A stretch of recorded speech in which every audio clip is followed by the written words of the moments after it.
എല്ലാവർക്കും വില്ലുമംഗലം സ്വാമിയാരുടെ ശ്രീകൃഷ്ണ കർണാമൃതത്തിലേക്ക് സ്വാഗതം.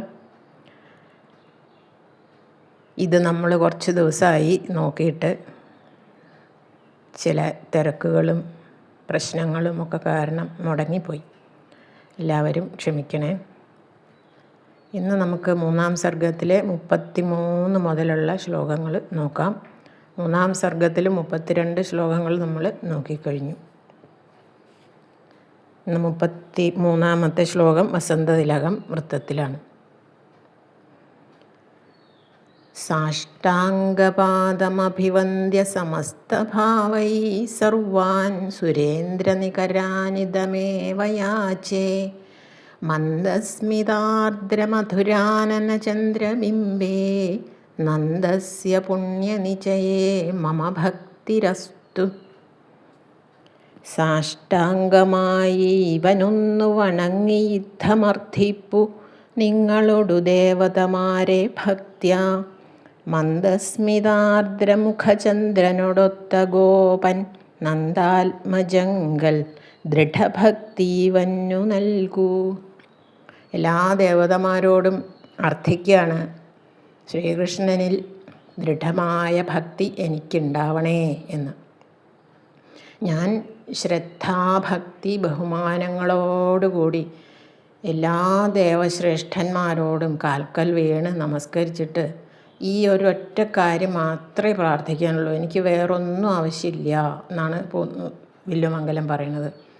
പുഞ്ചിരി പൂണ്ട് സുന്ദരമായ മുഖചന്ദ്ര ബിംബത്തോടു കൂടിയ ആ നന്ദഗോപരുടെ പുത്രനായ നന്ദഗോപരുടെ പുണ്യപരിഭാഗമായ ശ്രീകൃഷ്ണനിൽ എനിക്ക് അതിയായ ഭക്തി ഉണ്ടാവണേ എന്ന് എല്ലാ ദേവതമാരെയും വിളിച്ച് വില്ലുമംഗലം പ്രാർത്ഥിക്കുകയാണ്.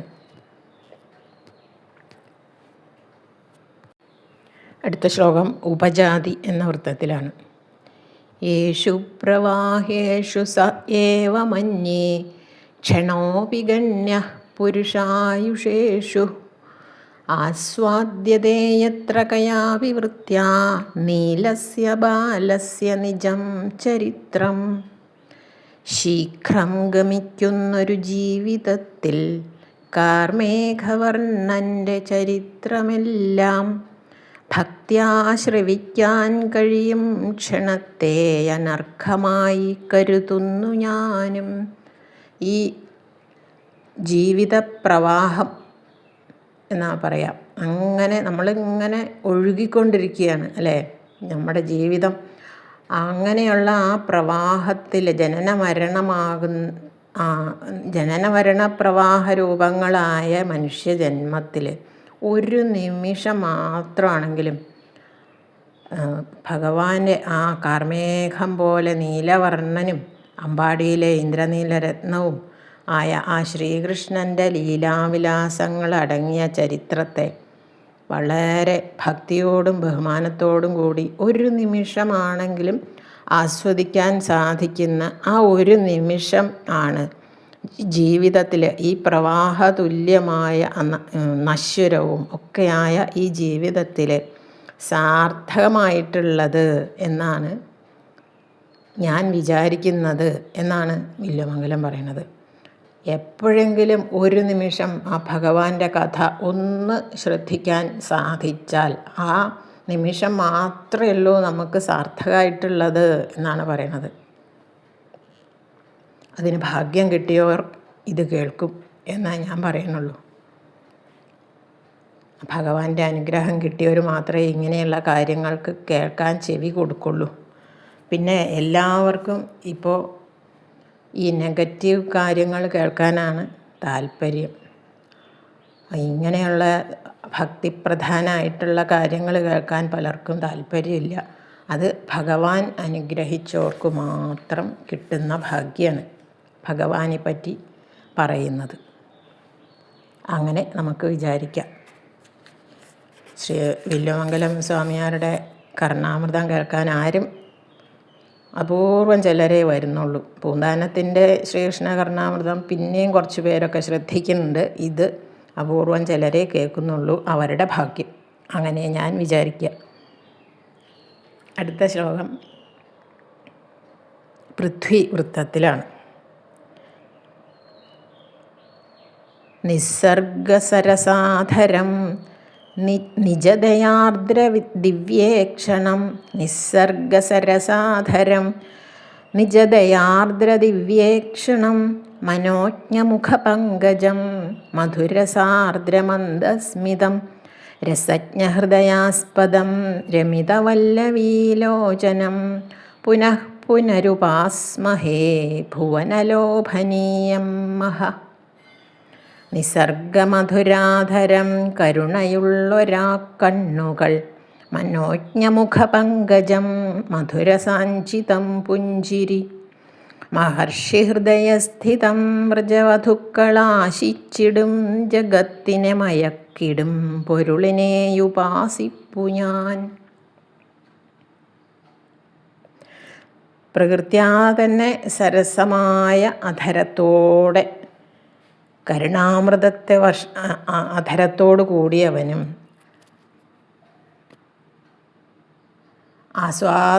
ആസ്വാദ്യതയുള്ള ചെഞ്ചൊടികളോടു കൂടിയവൻ. പ്രകൃത്യാ തന്നെ എന്നാണ്. അങ്ങനെയുള്ളവനും അതുപോലെ കരുണാമൃതത്തെ വർഷിക്കുന്ന നേത്രോൽപ്പലങ്ങളോടു കൂടിയവനും മനോഹരമായ വദനകമലത്തോടും അമൃതനിഷ്യന്തിയായ മന്ദസ്മിതത്തോടും കൂടിയ ഈ ഋഷിമാരുടെ അല്ലെങ്കിൽ യമനിയമാദികൾ പാലിച്ചു കൊണ്ടിരിക്കുന്ന യോഗിവര്യന്മാരുടെ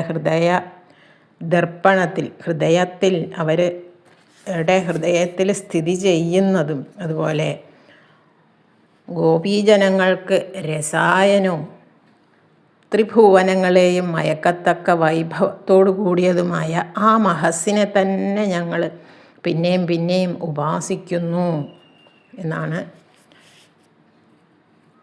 ഈ ശ്ലോകത്തിൽ പറയണത്.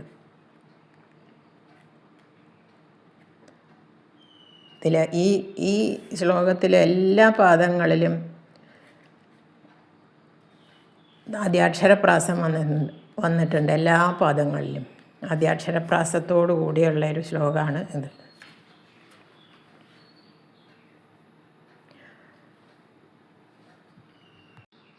അടുത്ത ശ്ലോകവും ഉപജാതി എന്ന വൃത്തത്തിലാണ്. 36ാമത്തെ ശ്ലോകം. സകോപി ബാലഃ സരസീരുഹാക്ഷ സാചവ്രജസ്ത്രീജനപാദധൂളി മുഹുസ്തതേദ്യുഗളം മദീയേ മോമുഹ്യമാനേപി മനസ്യുദേതു. ഗോപീജനം പേറിയ പാദധൂളിക്കൊപ്പം മനോരമ്യ കിശോരരൂപം മനസ്സിൽ മോഹാന്ധത മൂടും അന്ത്യക്ഷണത്തിലും മുന്നിലുദിച്ചിടേണം. തൻ്റെ ജീവിതത്തിലെ അവസാന നിമിഷത്തിൽ പോലും സുന്ദരവേഷത്തോടെ മുരളീകൃഷ്ണൻ ഓടക്കുഴലൂതിക്കൊണ്ട് എൻ്റെ മുമ്പിൽ പ്രത്യക്ഷപ്പെടണേ എന്ന് ആണ് വില്ലുമംഗലം ഇതിൽ പ്രാർത്ഥിക്കുന്നത്.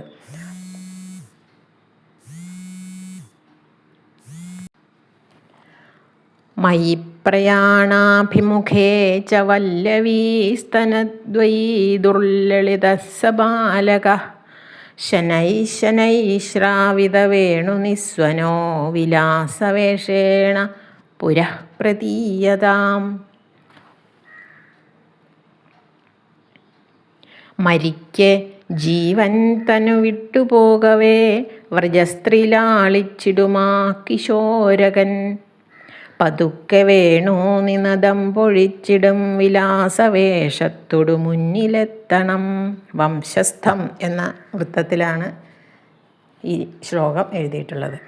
ഈ പറഞ്ഞ മോഹം എല്ലാവർക്കും ഉള്ളതാണ്. വില്ലുമംഗലത്തിന് മാത്രമല്ല, കൃഷ്ണഭക്തന്മാർക്കുള്ള എല്ലാവർക്കും ഉള്ള മോഹമാണിത് അല്ലേ. മരിക്കണ നേരത്ത് ഭഗവാന്റെ സ്വരൂപം തെളിഞ്ഞ് മനസ്സിൽ കാണണേ. അതുതന്നെയാണ് ഇതിലും പ്രാർത്ഥിക്കുന്നത്. ഞാൻ പരലോകയാത്രയ്ക്ക് ഒരുങ്ങുമ്പോഴും ഗോപസ്ത്രീകളുടെ മാറിൽ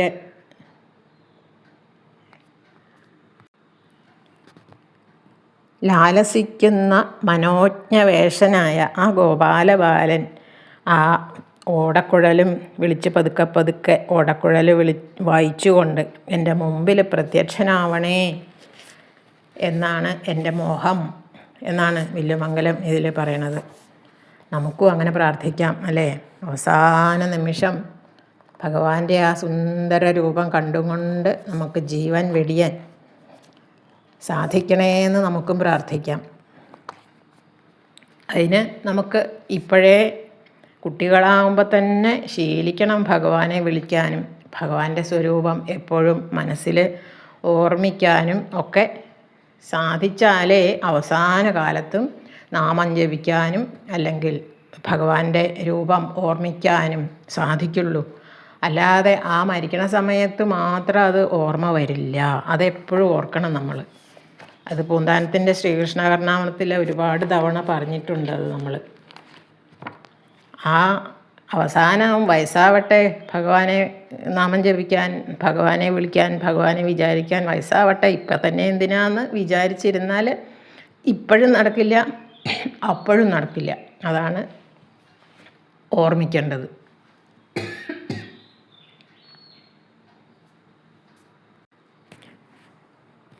അടുത്ത ശ്ലോകങ്ങൾ നമുക്ക് അടുത്ത ദിവസം നോക്കാം. എല്ലാവർക്കും നന്ദി, നമസ്കാരം.